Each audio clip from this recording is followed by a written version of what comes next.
విహారీ, ఆ కోట్ చేసిన అమౌంట్ని కూడా జాగ్రత్తగా చూడు. చూశాను మావయ్య. ఈసారి ఈ టెండర్కి చాలా గట్టి కాంపిటీషన్ ఉందిరా. ఎంత కాంపిటీషన్ వచ్చినా సరే ఆ టెండర్ మనకే రావాలని చాలా పగడ్బందీగా కొటేషన్ని ప్రిపేర్ చేశాం. ఒకసారి నువ్వంతా చెక్ చేసి ఆ పేపర్ మీద సిగ్నేచర్ చేస్తే మన కంపెనీ తరపు నుంచి వెళ్ళి టెండర్ వేద్దాం. అంత బానే ఉంది మావయ్య.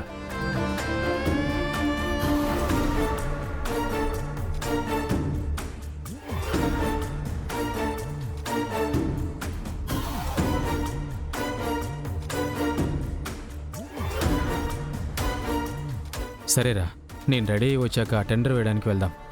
అలాగే మావయ్య.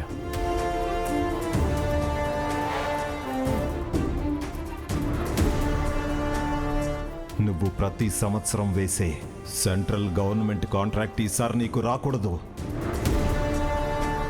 ఆ టెండర్ నీకొస్తే మీ అమ్మ కర్మకాండలకి నువ్వు సిద్ధమైపోవాల్సి వస్తుంది.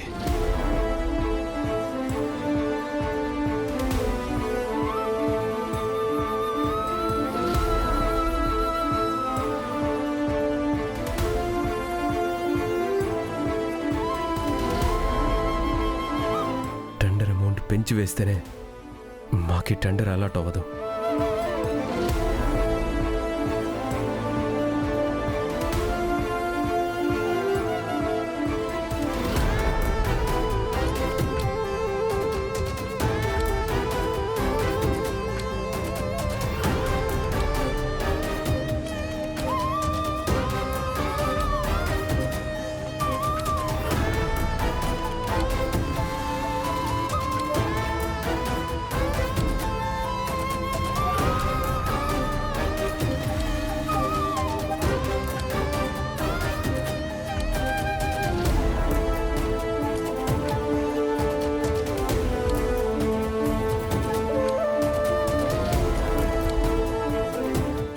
క్షమించండి నాన్న. మీ కాలం నుంచి ప్రతి సంవత్సరం మనకు వస్తున్న టెండర్ని ఈసారి మనకి రాకుండా నేనే చేస్తున్నాను.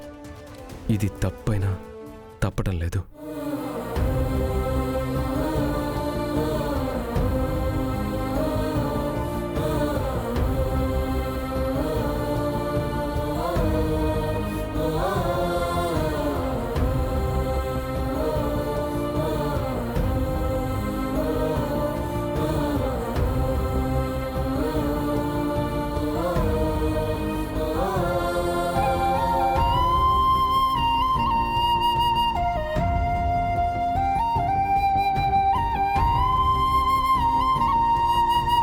లక్ష్మమ్మ, నీకుంట్లో బానే ఉందా?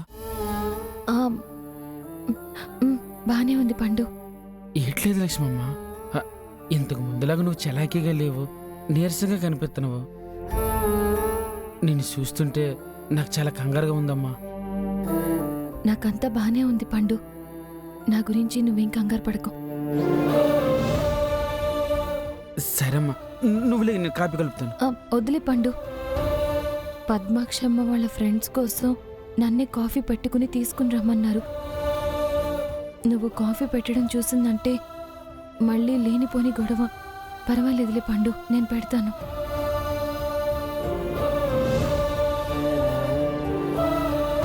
Hi Padmakshi. Hi hi Saroja, ఎన్నాళ్ళైంది మిమ్మల్ని చూసి.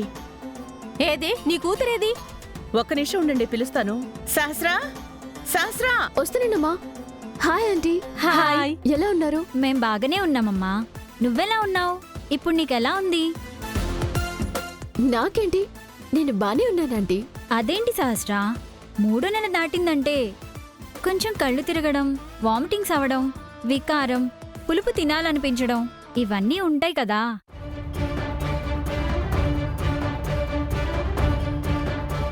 ఆ ఉద్దేశంతో ఎలా ఉంది అని అడిగాను.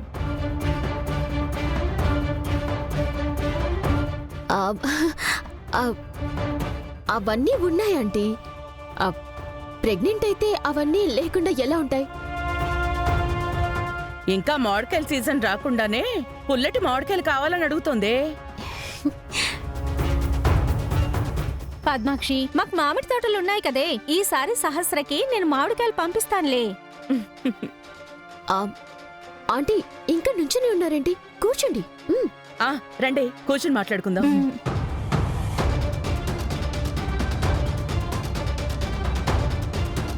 ఏ లక్ష్మి, కాఫీ తీసుకురా. తెస్తున్నానమ్మా.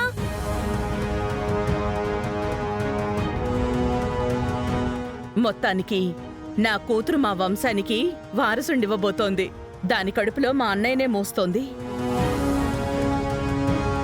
సహస్ర, నువ్వు చాలా లక్కీ. ప్రేమించిన బావనే పెళ్లి చేసుకున్నావు. పెళ్ళే సంవత్సరం తిరిగే లోపల నీళ్లు పోసుకున్నావు. కడుపులో బిడ్డని జాగ్రత్తగా చూసుకొని ఇంటికి వారసునిచ్చావంటే ఆ వారసుడితో మీ అమ్మ కాలక్షేపం చేస్తుంది.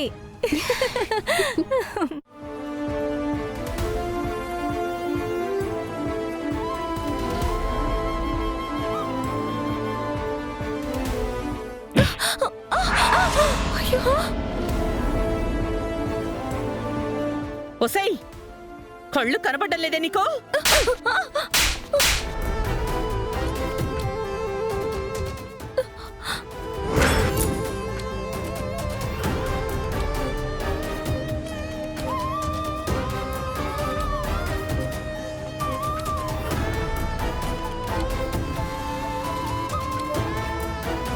పద్మాక్షి, ఎవరి పనమ్మాయి? ఇదెంత కాస్ట్లీ చీరో తెలుసా? దీని వేళ చేయదు నీ బతుకు.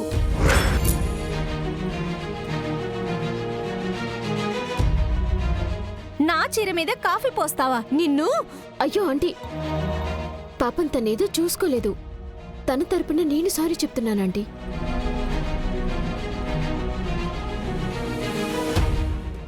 సారీ అమ్మా, కాళ్ళకి ఏదో అడ్డు వచ్చి స్లిప్ అయి పడిపోయాను. కళ్ళు నెత్తికెక్కితే కాళ్ళు అలాగే తడబడతాయి. అత్తయ్య, లక్ష్మికి అసలే బాగోలేదు కదా. అసలు లక్ష్మి చేత మీరు పనులు చేయించడం కరెక్ట్ కాదు. అసలు తనని కొట్టడం కూడా కరెక్ట్ కాదు. వచ్చిన నా ఫ్రెండ్స్ మీద కావాలనే ఇది కాఫీ పోసింది. అందుకే కోపం వచ్చి కొట్టాను. వదినా, కావాలని ఎవరైనా కాఫీ మీద పోస్తారా? తన గురించి మీకు తెలీదు. ఇది కొన్ని పనులు కావాలనే చేస్తుంది.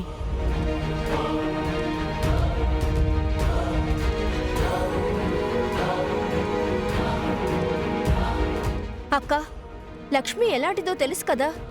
తెలిసి కూడా అలాంటి అబాండాలు ఎందుకు వేస్తావు?